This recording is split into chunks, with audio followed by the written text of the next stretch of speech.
Η ορχήστρα, ο μαέστρος έκανε ό,τι μπορούσε εκεί, αλλά ήταν καταπληκτική ορχήστρα. Είπαμε να τη φέρουμε και στην εκπομπή. Πάρα πολύ ωραία. Και έλεγαν απίστευτα τραγουδάκια, χριστουγεννιάτικα, ντυμένοι σαν μολυβένια στρατιωτάκια.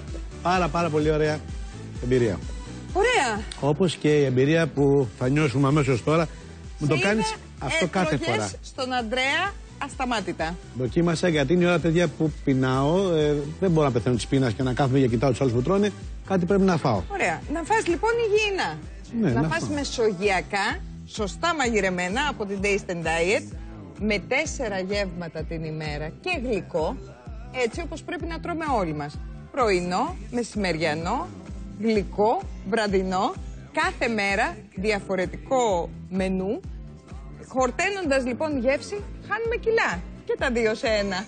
Τηλεφωνήστε τώρα στην Taste and Diet στο 210 64 64 550 και με κάθε ολοκληρωμένο πρόγραμμα διατροφής θα έχετε μία επιπλέον εβδομάδα διατροφής δώρο. Ή μπείτε στο site της Taste and Diet για να ενημερωθείτε για όλες τις προσφορές.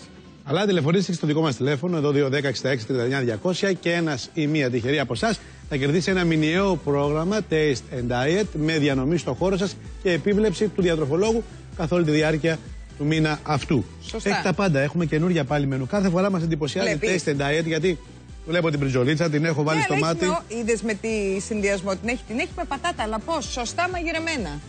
Αυτό. Αλλά έχει κανελόνια, έχει κολοκυθοκευτές, τα πάντα έχει. Έχει τα πάντα. Και κυρίως γλυκά που εμένα μου αρέσουν. Αλλά και τα γλυκά με φρέσκα υλικά και έτσι όπως πρέπει να είναι φτιαγμένα. Ωραία. Να φάω ένα γλυκάκι, μπορώ. Λοιπόν. Από αυτό να φας όσα θέλεις. Ωραία. Και πάμε εμείς μέχρι να φάει το γλυκάκι του ο Μάρκος να δούμε επώνυμες τσάντες, φουλάρια και γυαλιά από την εταιρεία Luxuries.